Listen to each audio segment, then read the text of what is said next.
Hello dear learners. तो previous videos में हम लोगों ने 52 नंबर क्वेश्चंस तक चालू कर लिया था।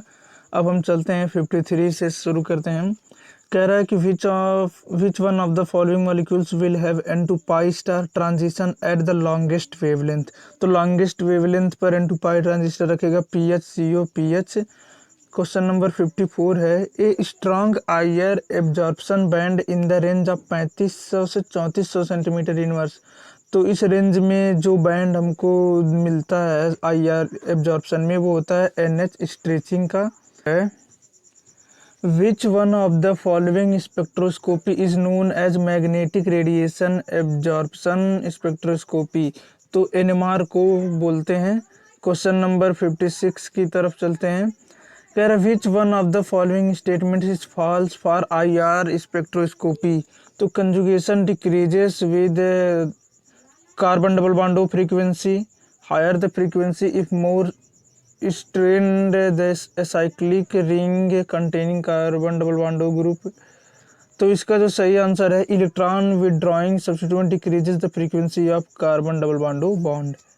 क्वेश्चन नंबर 57 है, the IR region most widely use for qualitative analysis. तो क्वालिटेटिव एनालिसिस के लिए जो मिड IR होता है वो सबसे ज़्यादा यूज किया जाता है। क्वेश्चन नंबर 58 है, which of the following transition mainly occurs in IR। तो हम जानते हैं इंफ्रारेड में रोटेशनल और वाइब्रेशनल ट्रांजिशन होते हैं।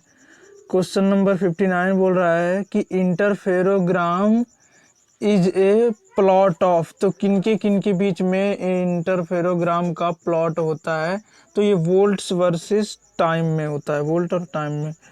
What is the relation between restoring force के to the displacement Q in हुक्सला। तो हम जानते हैं हुक्सला में जो फोर्स होता है वो प्रोपोर्शनल होता है माइनस डिस्टेंस के। तो यहाँ पे डिस्टेंस बोला है कि क्यू है, तो यह बराबर माइनस क्यू। और फिर जब प्रोपोर्शनलिटी साइन हटाएंगे तो एक कांस्टेंट के साथ यह बराबर minus K Q. Option number D.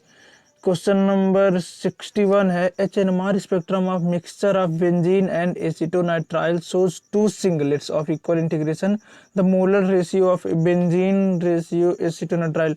Benzene से एसिटोनाइट्राइल का हमको बताना है, तो वो होता है 1:2।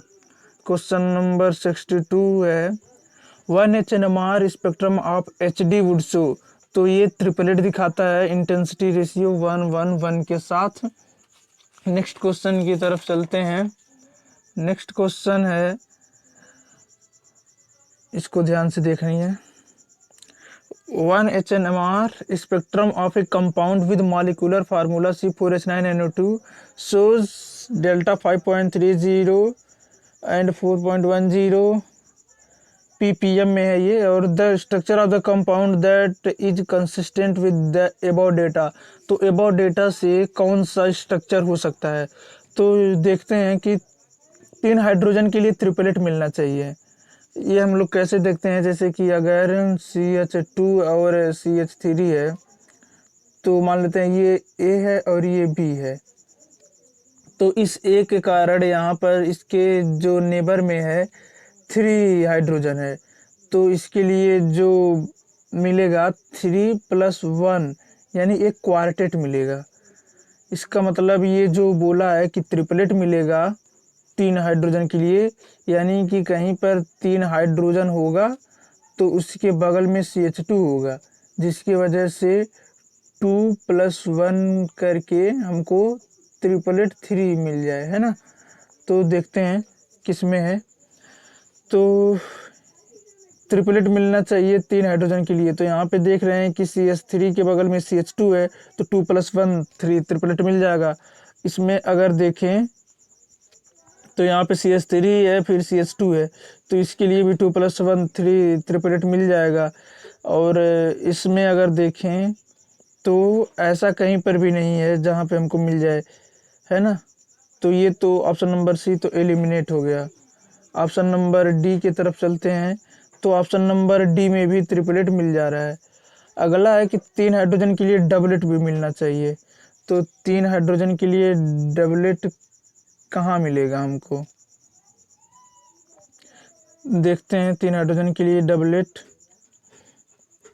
ये जो है CH3, इसके नेबर में H है तो यहाँ से डबलेट मिल जाएगा, लेकिन यहाँ पर कहीं पर भी हमको 3 हाइड्रोजन के लिए डबलेट नहीं मिलेगा, और इसमें भी डबलेट नहीं है, और इसमें भी 3 हाइड्रोजन के लिए डबलेट, तो ये तीनों ऑप्शन नहीं होंगे। Option number A will be the right answer.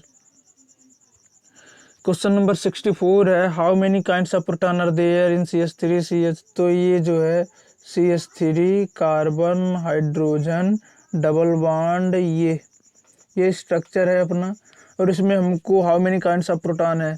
तो यहाँ पे हम देख रहे हैं कि इधर ये डिफरेंट ग्रुप जुड़ा है, यहाँ पे भी डिफरेंट ग्रुप जुड़ा है, इसकी वजह से ये दोनों डिफरेंट सिग्नल देंगे, ए और बी, इसको ये और बी, और ये सी सिग्नल, ये डी सिग्नल, यानी टोटल 4 सिग्नल मिलेंगे हमको। क्वेश्चन नंबर 64 का 4 हो जाएगा।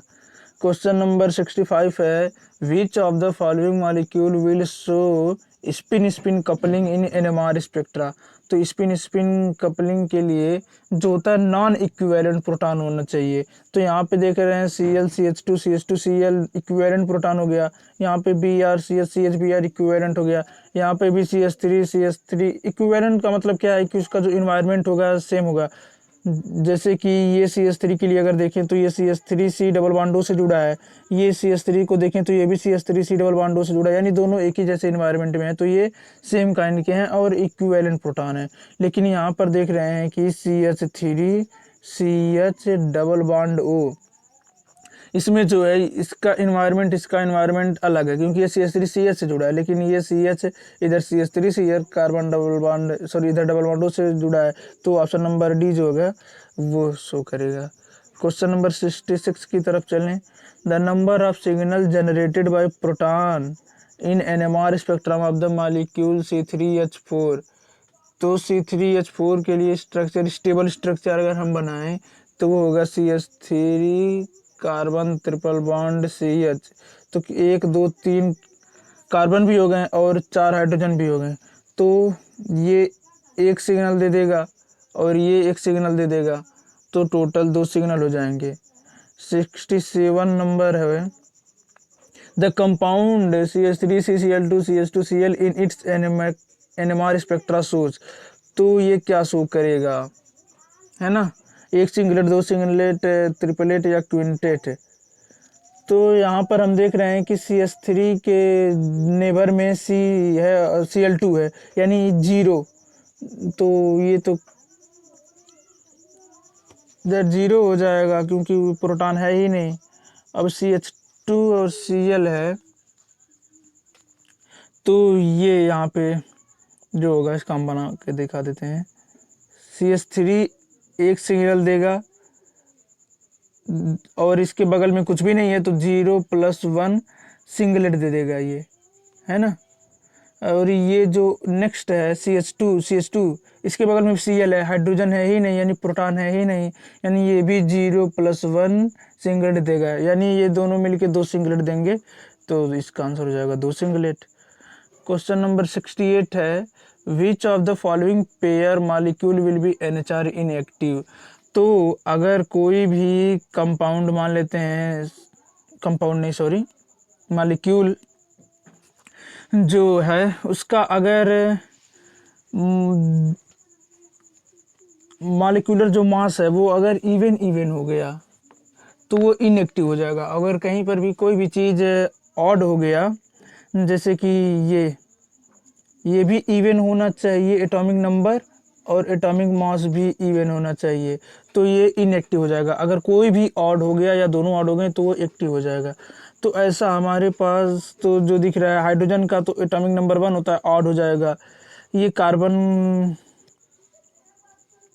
यहाँ पे देख रहे हैं कि यहाँ पे नाइट्रोजन जो दिया है इसका तो 15 हो गया, ये भी ऑड हो गया, और ये कार्बन का 13 दे दिया है मास, ये भी ऑड हो गया, यानी जो बच्चा ऑक्सीजन 8 16 और सल्फर 16 32, यही जो है इवन है, इसलिए यही इनएक्टिव हो जाएगा। 68 का सी नंबर क्वेश्चन। चलते हैं 69 नंबर क्वेश्चन की तरफ।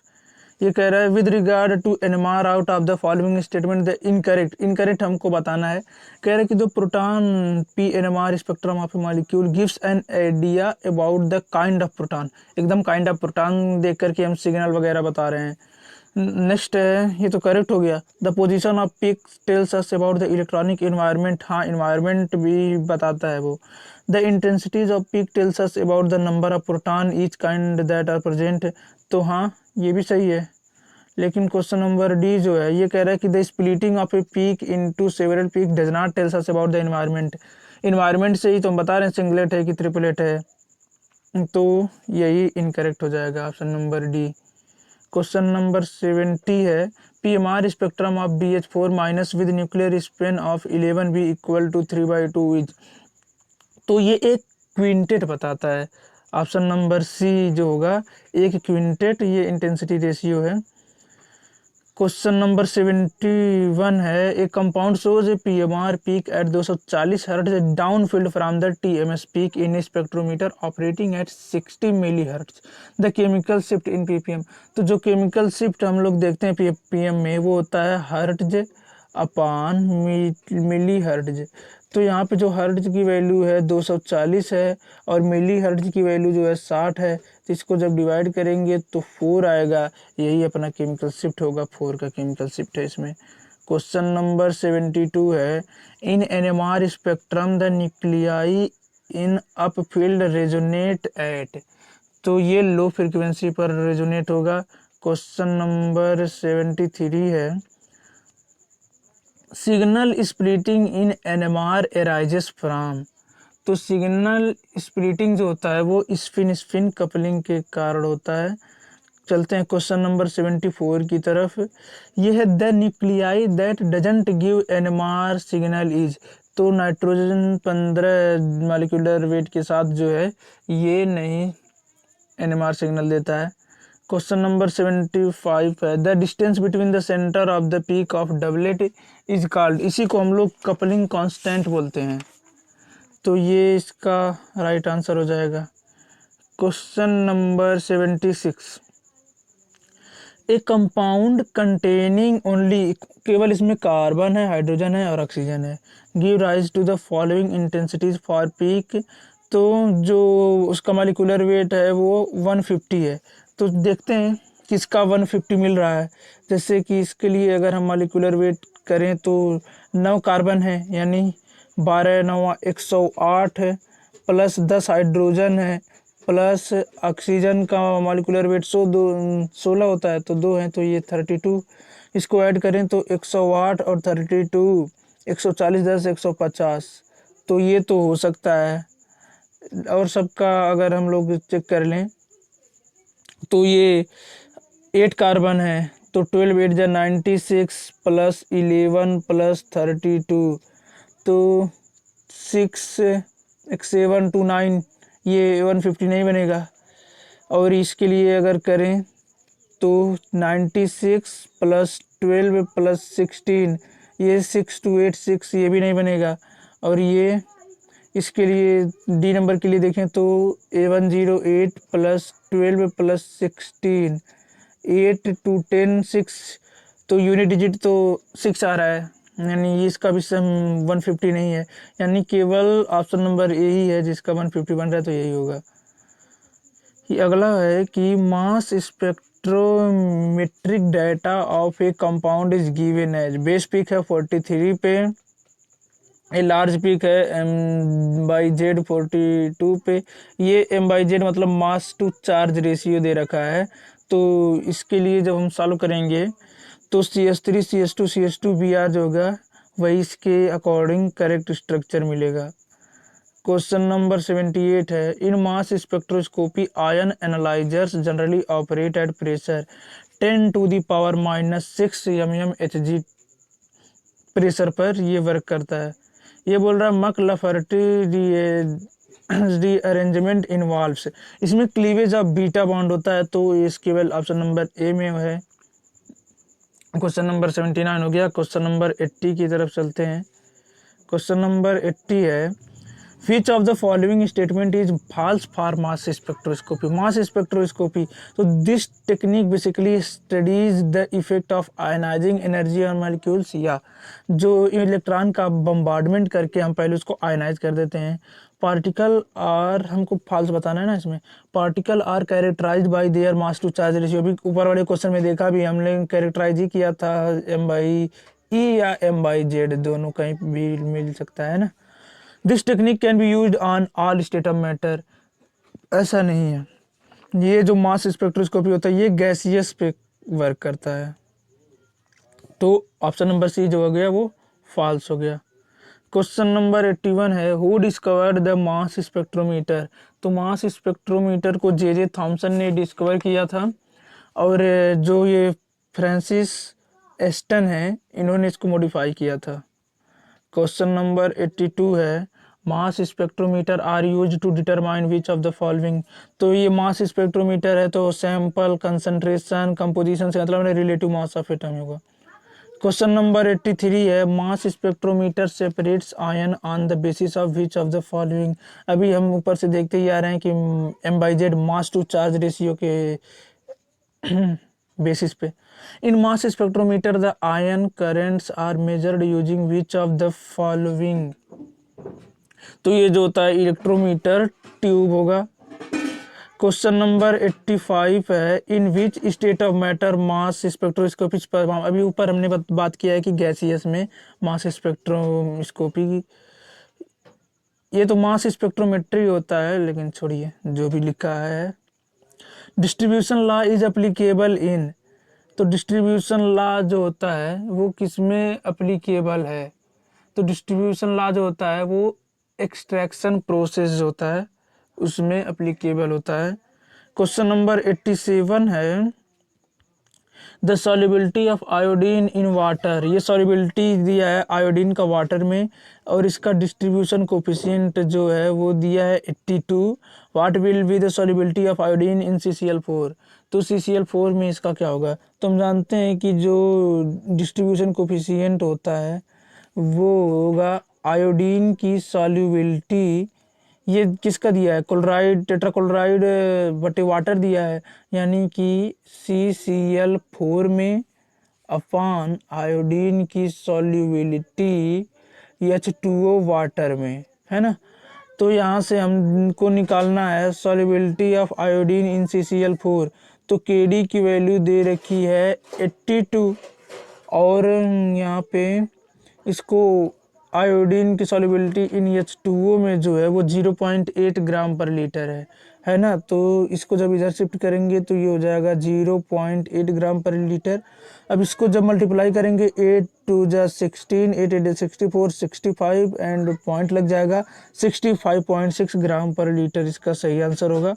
क्वेश्चन नंबर 88 है, which of the following statement is incorrect for Nernst distribution law. तो जो concentration of solute must be low, ये इनकरेक्ट है। क्वेश्चन नंबर 89 है, you are given 100 ml of CCl4 to extract iodine from 200 ml of its aqueous solution. Okay, for extracting maximum amount of iodine which one of the following process would you choose. ये पहला बोल रहा है कि जो all 100 ml है एक ही बार में यूज कर देंगे, दूसरा है कि 50 ml 2 बार में यूज करेंगे, और तीसरा है कि 10 ml को 10 बार यूज़ करेंगे, 25 ml को 4 बार। तो जितनी कम क्वांटिटी को बार बार करेंगे तो ज़्यादा एक्सट्रैक्शन होता है, तो इसलिए हम इसको 10 ml को 10 बार यूज़ करेंगे, जिससे सबसे एक्यूरेट और अच्छा मिलेगा आंसर। ये क्वेश्चन नंबर 19 है, 2 gram iodine was shaken with equal volume of a mixture of CH2 and water. The distribution coefficient of I2 between CH2 and water is 410. The concentration of iodine in water will be।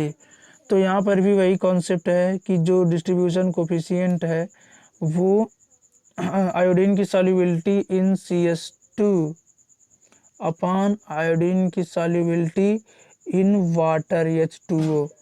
तो यहाँ पे जो बोला है the concentration of iodine in water क्या होगा, तो यहाँ पे कुछ वैल्यू तो दे नहीं रखी, तो हम मान लेते हैं कि जो कंसंट्रेशन होगा आयोडीन का वाटर में वो X होगा। है ना। और चूंकि जो है 2 ही ग्राम है ये, तो हमने क्या माना कि जो ये आयोडीन की सॉल्युबिलिटी H2O में एक्स है ना।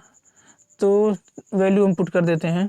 केडी की वैल्यू यहाँ पे तो 410 दे रखी है कि 410 बराबर यही निकालना है हमको।